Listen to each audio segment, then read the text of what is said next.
وإياکم للعلم والعمل الصالحین انشاءاللہ تعالی. ایک مرتبہ درود پڑھیں گے سارے مل کر.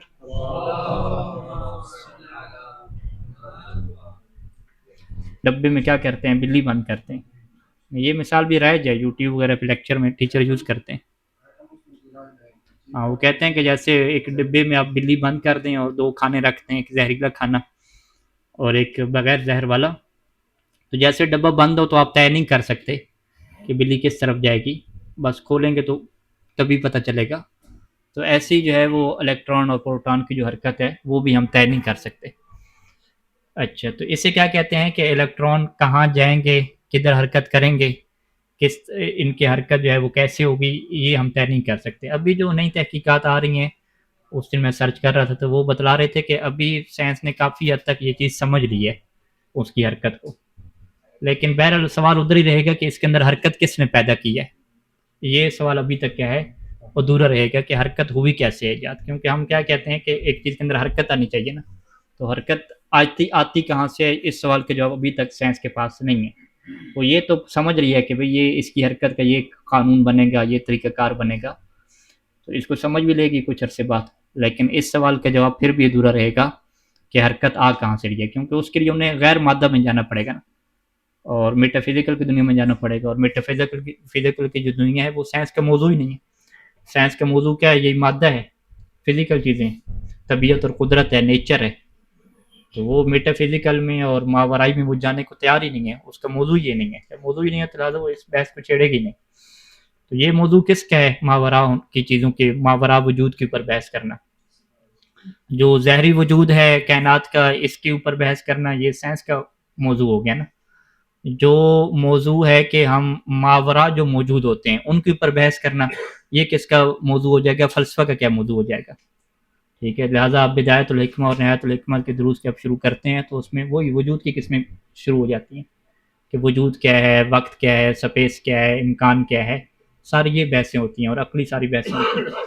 تو فلسفہ کی اس وجہ سے اہمیت بڑھ جاتی ہے کیونکہ جو سائنس کے مد مقابل چیز ہے یعنی ماورائی وجود، اس کے بارے میں مکمل ڈسکس فلسفہ میں چل رہی ہے. ٹھیک ہے، تو فلسفہ یہ نہیں ہے کہ آپ کوئی الٹی سیدھی باتیں سوچ رہے ہیں، وجود کے اوپر ہی بحث چل رہی ہے نا. وجود کی کتنی قسمیں ہیں، وجود ہوتا کیا ہے، کیسی چیز وجود ہوتی ہے، یہ ساری بحث چل رہی ہے. تو یہاں پہ کوانٹم فزکس کی وجہ سے انہوں نے کیا شبہ پیدا کیا، علت کا کیسے انکار انہوں نے کیا، ماورائی علت کا. ٹھیک ہے، انہوں نے کہا کہ کوانٹم فزکس میں جب یہ بات طے نہیں ہوتی کہ الیکٹران اور پروٹون کی حرکت کیا ہوگی اور ان کا رویہ کیا ہوگا، یہ 100% ہم یہ طے نہیں کر سکتے. تو یہ مثال ایسی ہے کہ جیسے آپ بہت سارے الیکٹران جو ہے وہ کسی پردے کے اوپر پھینکیں اور یہ طے نہ ہو کہ وہ پردے میں کس جگہ پہ جا کے لگیں گے. ٹھیک ہے، جیسے وہاں پہ طے نہیں ہوتا ہے، امکان ہوتا ہے کسی بھی جگہ پہ جا کے لگیں. تو فرض کریں ایک جگہ پہ لگ بھی گئے تو وہ کیا کہتے ہیں، پھر آپ یہ سوال کیوں پوچھ رہے ہیں کہ اس جگہ پہ کیوں لگے، کیونکہ چھوڑو، آپ سیدھا کیا کہو، اتفاق ہو گیا، اتفاقاً وہ اس جگہ پہ لگ گئے. تو اسی اتفاق کو ہم کیا کہتے ہیں کہ امکان کے پیچھے جو چیز ہے وہ اتفاق ہے، کہ اتفاقاً ایسا ہو گیا، اتفاقاً جو ہے وہ مادہ بن گیا، اتفاقاً مادہ میں دھماکہ ہوا تو یہ زمین سورج اور آسمان بن گئے. یہ ساری چیز وہ کیا کہتے ہیں، اتفاقاً کیا چل رہی ہے. تو اس کو وہ جدید سائنس کے انداز میں پیش کر رہے ہیں، کوانٹم فزکس کی اصطلاحات میں پیش کر رہے ہیں. بات وہی کہ وہیں کھڑی ہوئی ہے کہ عقل انسانی کو آپ کیسے منواؤ گے کہ یہ چیز اتفاقاً ہو رہی ہے. اتفاقاً اور بائی چانس تو کوئی چیز نہیں ہوا کرتی. عقل کی آج بھی آواز ہے اور ہمیشہ تک یہ آواز رہے گی کہ بھئی جب یہ چیز ممکن ہے اور اس کا وجود اور عدم دونوں پاسیبلٹیز اور امکانات میں دونوں کے دونوں برابر ہیں، تو پھر وجود کو حیثیت کیوں ملی اور عدم کو حیثیت کیوں نہیں ملی؟ وجود کے لیے کوئی نہ کوئی وجہ تو ہوگی، اور وہ وجہ واجب الوجود میں آپ لے کر نہیں جائیں گے کیونکہ واجب الوجود اور ماورائی چیزوں کو آپ مانتے نہیں ہیں. آپ وہی چیزیں مانتے ہیں کہ جو آپ کے ایکسپیریمنٹ میں آتی ہیں، جو نظر آتی ہیں. تو پھر یہ سوال تو کھڑا رہے گا کہ پھر یہ ہوا کیسے. تو آپ لوگ جو ہے وہ کدھر چلے جاؤ گے؟ اتفاق کی طرف چلے جاؤ گے. بھئی جیسے ہم بہت ساری چیزیں پھینکتے ہیں ایک جگہ پہ لگ جاتی ہیں اتفاق، تو ایسے ہی ہو جائے گا. ٹھیک ہے، یعنی گویا کہ واجب الوجود کو وہ یہ کہتے ہیں کہ واجب الوجود بھی اتفاقاً کیا ہے، وہ کنچے کھیل رہا ہے، ایسے پھینک رہا ہے چیزیں اور اتفاقاً ہوتی جا رہی ہیں. تو ایسا تو نہیں ہے، ہر چیز کے پیچھے کوئی نہ کوئی کیا ہوتی ہے، علت اور وجہ ہوتی ہے. تو مصنف نے اس چیز کو پھر واضح کیا کہ ہر چیز کے پیچھے علت و وجہ ہوتی ہے، اور قرآن مجید میں روایات میں بھی اس چیز کو بیان کیا گیا ہے کہ ہر چیز کے پیچھے کوئی نہ کوئی علت ہے اور جو نیچر کا نظام ہے سارا سبب اور مسبب کے تحت اللہ نے ڈیزائن کیا ہے، اور قرآن و حدیث کو اگر چھوڑ بھی دیں فقط آپ فلسفہ اور عقل کے اوپر آ جائیں تو وہ بھی آپ کو یہی بتلا رہی ہے کہ بھئی بغیر علت کے کوئی چیز بھی نہیں ہو سکتی، ہر چیز کے لیے کوئی نہ کوئی کاز ہونا، ہر ایفیکٹس کے لیے کاز کا ہونا ضروری ہے۔ ٹھیک ہو گیا؟ تو اب اس کے بعد جو ہے وہ اگلا نقطہ کیا ہے، یہاں پہ ہم کتاب کی طرف آ جاتے ہیں اور جہاں پہ ہماری گفتگو پہنچی تھی۔ ٹھیک ہے، عنوان کیا ہے آپ کے پاس؟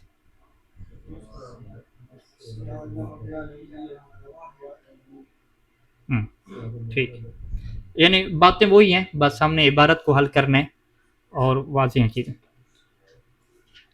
دوسرا جو عنوان ہے سیادت و مبدأ العلیت علی الظاہر الکونیہ،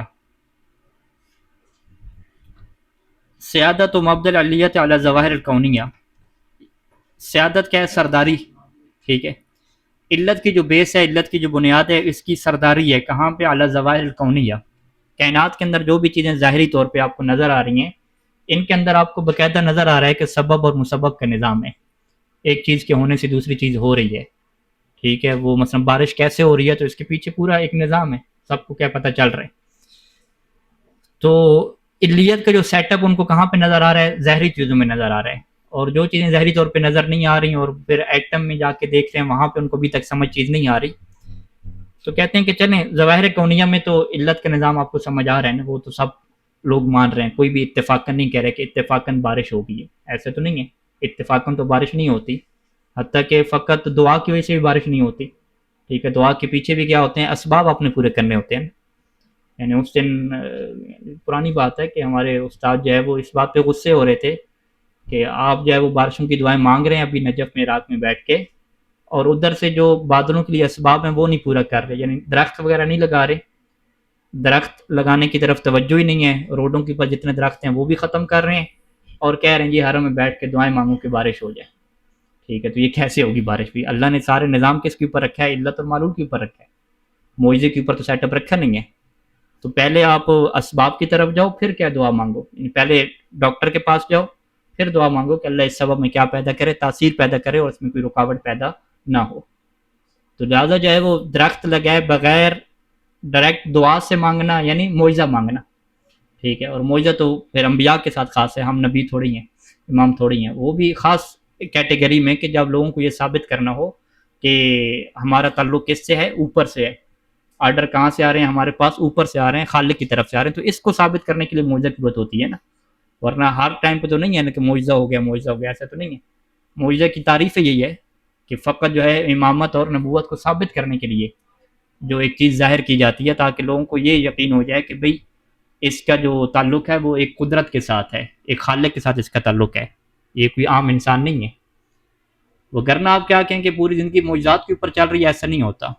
ٹھیک ہے، تو انہی معجزات میں سے ہمارا علم بھی ہے، علم بھی کیا ہے؟ معجزے کے اوپر نہیں کھڑا ہوا۔ ٹھیک ہے، اس کے لیے بھی کیا ہے؟ پڑھنا پڑتا ہے اور محنت کرنی پڑتی ہے، دعائیں مانگنی پڑتی ہیں کہ اللہ پڑھائی کا ذہن بنائے، علم کا شوق پیدا ہو۔ ٹھیک ہے، واضح؟ اچھا، تو مصنف کیا کہتے ہیں کہ ظواہر کونیہ میں تو آپ کو سارا نظام سبب اور مسبب کا ملتا ہے، علت اور معلول کا ملتا ہے، وہاں پہ تو سرداری کس کی ہے؟ یہی مبدأ العلیت، علیت کی بنیاد کی وہاں پہ سرداری چل رہی ہے۔ یہ جو سرداری ہے لا یعد واضعا، یہ معنی شمار نہیں ہوتی، واضعا معنی شمار نہیں ہوتی، کس بات سے؟ کہ للاستغناء عن الرب الخالق، کہ آپ کے رب خالق سے بے نیاز ہو جائیں۔ یعنی وہ کیا کہتے ہیں؟ وہ کہتے ہیں نیچر کا یہ قانون ہے، بس نیوٹن نے کہہ دیا نیچر کا قانون ہے کہ بال پھینکیں گے تو وہ نیچے جائے گی، کشش سیکل ہے، بس ختم ہوگی بات، اور اس کی آگے مزید علت کی طرف آپ کو ضرورت نہیں پڑے گی جانے کی۔ وہ کہتے ہیں نہیں ہمیں ضرورت نہیں پڑے گی، ہم کہتے ہیں یہ چیز مانے کہاں سے بن گئی؟ ٹھیک ہے، آپ اس کو مان لو کہ سارا نظام جو ہے وہ علت اور معلول کے تحت چل رہا ہے، فزکس چل رہی ہے مکمل طور پہ، لیکن کیا آپ پھر رب خالق سے بے نیاز ہو گئے ہیں، واجب الوجود سے بے نیاز ہو گئے ہیں؟ ایسا تو ہم نہیں کہہ سکتے۔ وقد ذکرنا آنفا، ابھی ہم نے کچھ دیر پہلے ذکر کیا ہے کہ ان عالم المادہ و جمیع الممکنات بحاجت الی واجب الوجود، کہ جو بھی آپ مادہ لے کر آئیں گے، مادہ کی جو دنیا ہے اور جو بھی ممکنات کی دنیا ہوگی، اس سے ضرورت رہے گی واجب الوجود کی، حدوثاً و بقاءً، اس کے آنے کے لیے بھی اور اس کے باقی رہنے کے لیے بھی واجب الوجود کی طرف آپ کو جانا پڑے گا۔ فالممکن متقوم علی الواجب بحیث ینعدم بعدمہ، تو ممکن تو وجود کہاں سے پاتا ہے؟ واجب کی بیس کے اوپر پاتا ہے۔ بحیث ینعدم بعدمی کہ اگر واجب نہ ہو تو پھر ممکن بھی کیا ہو جاتا ہے، ختم ہو جاتا ہے. یعنی اگر آپ نے واجب الوجود کا انکار کر دیا تو پھر یہ کائنات کو بھی آپ کو انکار کرنا پڑے گا، کیونکہ یہ خود بخود تو آ نہیں سکتی. یا آپ کو دور کی طرف جانا پڑے گا یا تسلسل کی طرف جانا پڑے گا، اور دونوں سے کیا ثابت ہوگا کہ اس کا مطلب ہے کہ نہ آپ ہیں نہ یہ کائنات ہے، جب تک آپ واجب الوجود کے اوپر نہیں رکتے. اذن العلیت تعد امرا مطلقا بصفتها اثرا عقلیا. اسی وجہ سے ہم کیا کہتے ہیں کہ علیت ایک ایسا معاملہ ہے کہ جو امرا مطلقا، ایک ایسا مطلق معاملہ ہے کہ جو اپنی صفت کے ساتھ ایک عقلی اصول ہے. ایک عقلی اصول ہے، ہر کسی کی عقل میں یہ اصول موجود ہے کہ علیت ہونی چاہیے. بھئی اس کا کوئی نہ کوئی کاز ہونا چاہیے، بغیر کاز کے بغیر علت کے کچھ نہیں ہوتا. ومن هذا المنطلق فهي لا تختص بعالم الطبیعہ. اور اسی وجہ سے ہم کیا کہتے ہیں کہ یہ جو علیت کا اصول ہے یہ فقط عالم طبیعت کے ساتھ خاص نہیں ہے کہ عقل یہ کہے کہ ہر چیز کی علت ہوتی ہے اور پھر اس کی وہ قید بھی لگا دے کہ یہ علت ہوتی ہے لیکن فقط کیا مادی ہوتی ہے. یہ تو نہیں ہے ضروری. وہ بالتاکید حتی وان تسنى لنا بیان حقائق بعض القضایا المادیہ. اور ہم یقینی طور پہ یہ کہتے ہیں کہ اگرچہ تسنى لنا ہمارے لیے ابھی ممکن ہو گیا ہے کہ ہم بعض جو ہے وہ مادی قضایا کے حقائق کو بیان کر سکیں، اور جتنی دنیا گزرتے جائے گی حقائق واضح ہوتے جائیں گے مادی دنیا کے. والتعرف، اور ہم یہ جان سکیں کہ علی علت تکوینها فی ظاہر الحال، کہ ظاہری صورتحال میں ان کی جو تکوین کی علت ہے، ان کی وجود کی علت کیا بن رہی ہے، ان کو ہم جاننا شروع کر رہے ہیں. لیکن ففی نہایت المطاف، لیکن گھوم پھر کے آخر پہ کہاں پہ آئیں گے؟ آخری جو آپ کا طواف کی جگہ ہوگی وہ کہاں پہ ہوگی؟ لا بد من ان نتوصل الی نتیجۃ واحدۃ لا غیر. وہاں پہ ہمیں ایک ہی نتیجے کی طرف جانا پڑے گا، ایک نتیجے کے علاوہ کوئی اور ہمارے پاس آپشن ہی نہیں بچے گا. اور وہ نتیجہ کیا ہے کہ وہی وجود علت اساسیہ. ہمیں یہ ماننا پڑے گا کہ ایک بنیادی علت موجود ہے. انشأت کل تلک العلل البادیۃ لنا، جس نے ان تمام علتوں کو پیدا کیا ہے. البادیۃ لنا، جو ہمارے لیے ظاہر ہو رہی ہیں، جو ہمیں ظاہری طور پہ نیچر میں چیزیں نظر آ رہی ہیں، ان کو کس نے وجود دیا ہے؟ تو وہ ہمیں جانا پڑے گا اس بنیادی اور مرکزی علت کی طرف. وہاد علت الغیبیہ ہے الباری العظیم تبارک و تعالی. اور یہ علت غیبی کیا ہے؟ یہ اللہ تعالیٰ کی ذات ہے، اس سے ہٹ کے تو آپ کو کوئی چیز نہیں ملے گی. لقد تمکن العلم، علم یعنی سائنس اس بات پہ قدرت حاصل کر چکی ہے کہ من تحلیل تلک القضایا، کہ یہ جو مسائل ہیں ان کی تحلیل کرے. التی تکتنف المادہ، کہ جو مسائل کے مادہ کو گھیرے ہوئے ہیں، یعنی مادہ کے متعلق جتنے بھی مسائل ہیں سائنس ان کی تحلیل کر رہی ہے. لدرجہ اتنی سائنس نے جو ہے وہ اس کی تحلیل کر لی کہ انہ اکتشف البروتونات والنیوترونات اور الیکٹرون. اس کے کیا کہیں گے؟ بروتونات کو کیا کہیں گے؟ پروٹان. ٹھیک ہے، اس نے پروٹان، نیوٹران اور الیکٹران المکونۃ للذرہ، کہ جو ذرہ کے لیے، ذرہ کسے کہتے ہیں؟ ایٹم کو کہتے ہیں. کہ ایٹم کے یہ جو اس نے اجزاء ہیں ان کو کیا ہے اس نے درک کر لیا. التی ہی اصغر جزء فی العناصر المادیہ، کہ مادی طور پہ سب سے جو چھوٹا جزء ہے وہ یہی کیا ہے؟ ذرہ ہے. اس ذرہ کے بھی کیا ہے پھر آگے مزید چھوٹے چھوٹے جزء ہیں، الیکٹران، نیوٹران اور کیا ہے؟ پروٹون. لیکنہ عاجز عن وضع تفسیر مقنع، لیکن وہ عاجز ہو چکی ہے کہ ایک کوئی ایسی آپ کو تفسیر آپ کے سامنے رکھے کہ جو آپ کو مطمئن کر دے. کس کے اوپر مطمئن کر دے؟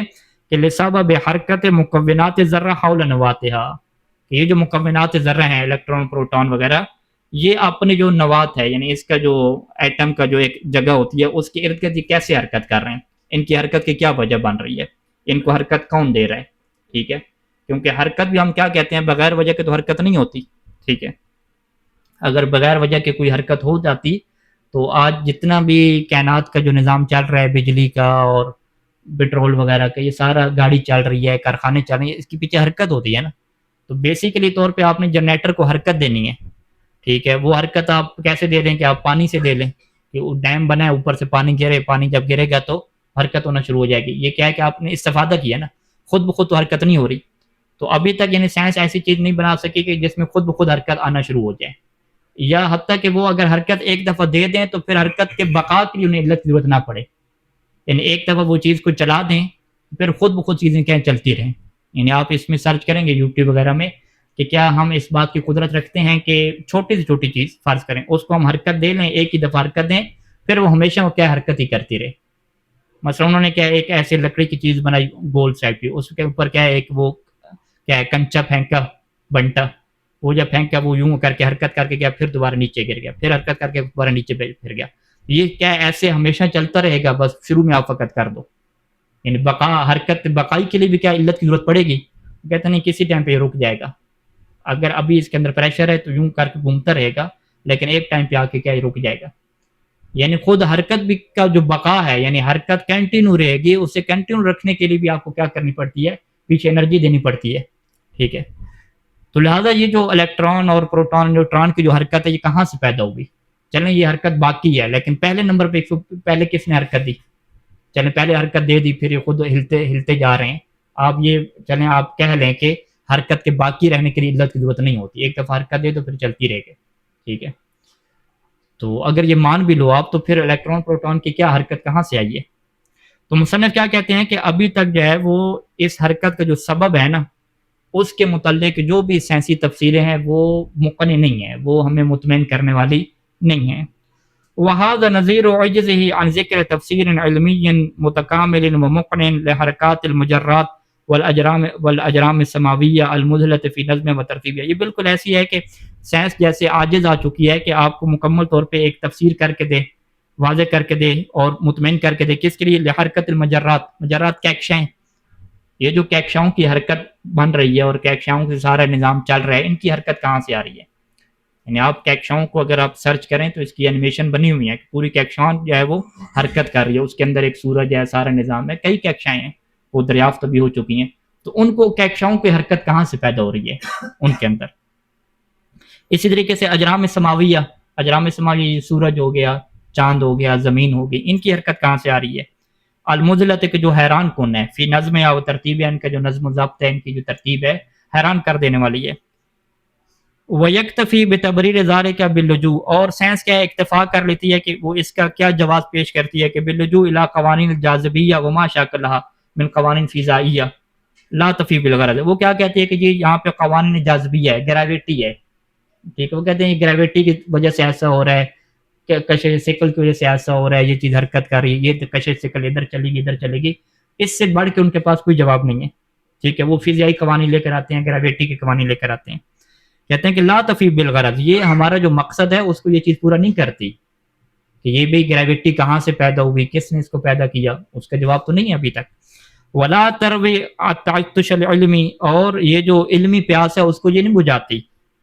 علمی پیاس کس کی؟ لبلوغ الحقائق الکونیہ، کہ جس کے ذریعے سے ہم کائنات کی جو حقیقت ہے اس تک ہم پہنچ سکیں کہ اس کی آخر حقیقت ہے کیا، یہ گریویٹی کی کیا وجہ بن رہی ہے، یہ ثقل کی، قانون جاذبیت کی، ان کے پیچھے کیا چیزیں کھڑی ہوئی ہیں. آخر وہاں تک ہم نہیں پہنچ پا رہے. ان العلم المادی، جو علم مادی ہے یعنی جو سائنسی علم ہے، مہما بالغ من التطور فی ظاہرہ، ظاہری طور پہ جتنا بھی یہ ترقی کر لے، فہو یبقى عاجزا، وہ عاجز ہی رہے گا، عن بیان حقائق الاشیاء، اشیاء کی جو کنہ حقیقت ہے نا، مکمل حقیقت کو بیان کرنا، اس کے بیان سے یہ کیا رہے گا؟ عاجز رہے گا. مثلا لو سئل احد العلماء المادیین، مثال کے طور پہ اگر علماء مادی میں سے جو سائنسی جو علماء ہیں المختصین، وہ باقاعدہ جو ہے کیا ہے وہ ماہر لوگ ہیں، ان سے اگر آپ سوال کریں کہ یہ جو نمک ہے اس کی نمکین پن کا کیا سبب ہے، عن سبب ملوحت الملح، کہ نمک نمکین کیوں ہے، یہ آپ نے سوال رکھا. لا یمکن ہو، ان کے لیے ممکن نہیں ہے کہ الا یقول، فقط وہ کیا جواب دیں گے کہ بان عناصرہ المکونۃ له تقتضی التساوی بهذا الطعم، وہ کیا کہیں گے کہ دیکھیے اس کے یہ حصے ہیں، اس کے اندر فرض کریں یود ہے، فلاں چیز ہے، فلاں چیز ہے، اور جب ان کو ملاتے ہیں تو کیا ہو جاتا ہے جی، یہ نمکین اس کے اندر چیز آ جاتی ہے. چونکہ یہ عناصر اس کے یہ والے ہیں تو لہٰذا کیا ہے یہ نمکین ہے. ولیکن لماذا، لیکن ہم سوال کریں گے بھئی یہ کیوں، ان عناصر کو ملانے سے نمکین ذائقہ کیوں آ رہا ہے، کوئی اور ذائقہ کیوں نہیں آ رہا؟ ان کے اندر یہ خصوصیت کس نے رکھی کہ ان دو حصوں کو آپ جوڑیں گے، 3 پارٹس کو جوڑیں گے تو وہ نمکین ہو جائے گا، یہ اس کے اندر خصوصیت کس نے رکھی؟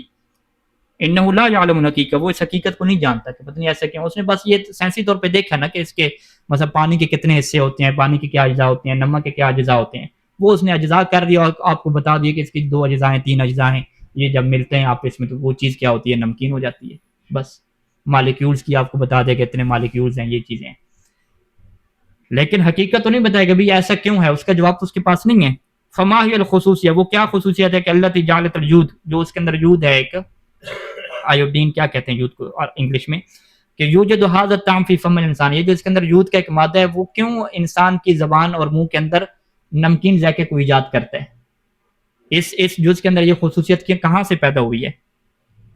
وعلم الفلسفہ بدوری، یہاں پہ علم فلسفہ آتا ہے، وہ اپنے کردار کو یہاں پہ ادا کرتا ہے. اور یجیب عن ذلک بتبرین، اور وہ اس کا یہ جواب دیتا ہے کہ ان ذات العنصر قد عجنت محاذ الخصوصیہ، کہ یہ جو عنصر ہے نا، اس کا یہ جو حصہ ہے، اس کی ذات کو بنائے کیا ہے، اسی خصوصیت کے ساتھ گیا ہے. عجنت یعنی اسے گوندا ہی جو ہے، بنائے کیا ہے، اسی خصوصیت کے ساتھ گیا ہے. یعنی قدرت نے، نیچر نے، اللہ تعالیٰ نے اسے بنایا کیا ہے، اسی خصوصیت کے ساتھ ہے. منذ خلقتی، جب سے اسے کیا بنایا گیا ہے، یعنی جب سے نمک بنایا گیا وہ اسی خصوصیت کے ساتھ بنایا گیا ہے. مثل ما خلق الحدید، جیسے کہ اس نے حدید کو پیدا کیا، بے خصوصیات التی، اس کی وہ خصوصیات التی ینفرد بها عن غیری، جو اس کے غیر سے کیا ممتاز ہوتی ہیں. اب لوہا لوہا کیوں ہے؟ کیوں اسے لوہا ہی بنا گیا ہے. نمکین نمک جو ہے وہ نمکین کیوں ہے؟ کیونکہ اس سے کیا نمکین بنایا گیا ہے. والقاعدہ تقول، اور فلسفی کیا کہتا ہے کہ الذاتی لا يعلل، کہ ذاتی کے بارے میں علت کا آپ سوال نہیں کر سکتے. ذاتی کے بارے میں کیوں کا سوال نہیں ہوتا، بات وہاں پہ آ کے ختم ہو جاتی ہے. اس نے سوال کیا کہ میرا پانی جو ہے وہ نمکین کیوں ہے جو آپ نے مجھے پلایا، ٹھیک ہے، تو آپ نے کیا کہا اس میں نمک ہے. بس جیسے آپ نے کہا کہ نمک اس میں گر گیا تھا، بات ختم ہو گئی. آگے وہ یہ سوال نہیں کرے گا کہ نمک نمکین کیوں ہے. کیوں؟ فلسفہ کیا کہے گا، ذاتی لا یعلل، کوئی ذاتی کے بارے میں سوال نہیں کیا جاتا، اس کے بارے میں علت نہیں پوچھی جاتی. لذا فحسب تعلیم الفلسفیہ، فلسفی تعلیم کے مطابق حاضر صفات ہے من مقتضیات الذات، یہ صفات جو ہے نمکین ہونا، یہ اس ذات کا تقاضا ہے اللہ خالق اللہ تعالیٰ بہذا شکل، کہ جس ذات کو اللہ نے اسی طرح سے کیا خلق فرمایا ہے. وبما ان ذات لا تعلل، جس طریقے سے ذات کے بارے میں علت کا سوال نہیں ہوتا، فہی لا يمکن ان تعلل، تو ذات بھی کیا ہے علت نہیں بن سکتی. جیسے ذات لا تعلل ہے، لا تعلل یعنی اس کے بارے میں علت کا سوال نہیں ہوتا، تو ذات پھر علت بھی نہیں بن سکتی. آپ یہ تو نہیں کہیں گے کہ نمک کو خود نمک نے کیا نمکین بنا دیا ہے، ٹھیک ہے، نمک کو خود نمک نے نمکین بنا دیا ہے، تو یعنی خود ہی وہ اپنے نمکین پن کی کیا علت ہے. اگر خود ہی وہ اپنے نمکین پن کی علت ہو تو کیا کہیں گے کہ یعنی وہ اپنے سے پہلے ہے بھی اور پہلے نہیں بھی ہے. علت معلول سے پہلے ہوتا ہے، کاز ایفیکٹ سے پہلے ہوتا ہے، تو یہ آپ کیسے کہہ سکتے ہیں. تو لہٰذا اس کا جواب ہمارے پاس ہے. ہمارے پاس کیا ہے کہ بھئی خالق نے، اللہ تعالیٰ نے اسے بنائی ایسے ہے بس. لیکن سائنس کے پاس یہ جواب نہیں ہے، کیونکہ وہ واجب الوجود کو ماننے کو تیار ہی نہیں ہے. تو فلسفہ کیا کہے گا کہ عقل اپنے قاعدے کلیوں کو پورا کرے گی. عقل کیا کہے گی کہ کوئی چیز بغیر علت کے نہیں ہوتی. تو چونکہ یہ ذات کے اندر نمکین پن موجود ہے، تو عقل کیا کہے گی کہ اگر ہم اس کی علت نہیں پتہ چل رہی تو ہم کیا کہیں گے، اس کی پیچھے علت کیا ہوگی، ماورائی ہوگی، میٹا فزیکل ہوگی، وہ خالق کی ذات ہوگی، واجب الوجود ہوگی. بات یہاں پہ آ کے ختم ہو جائے گی. جبکہ سائنس کیا ہے، وہ حیران پریشان رہے گی، پتہ نہیں یہ کیسے ہو گیا. اب وہ کس کی طرف جائے گی، ظاہری بات ہے وہ اتفاق کی طرف جائے گی، بائی چانس کی طرف جائے گی، اتفاق کی طرف جائے گی. وہ کہے گی اتفاق کا یہ چیز کیا ہے، نمکین بن گئی.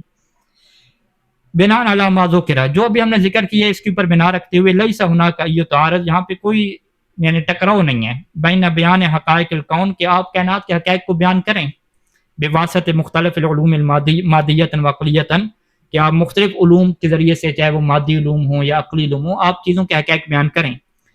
وبین الاعتقاد بوجود اللہ تعالیٰ، اور ادھر سے آپ کیا ہے اللہ کے وجود کا اعتقاد بھی رکھیں.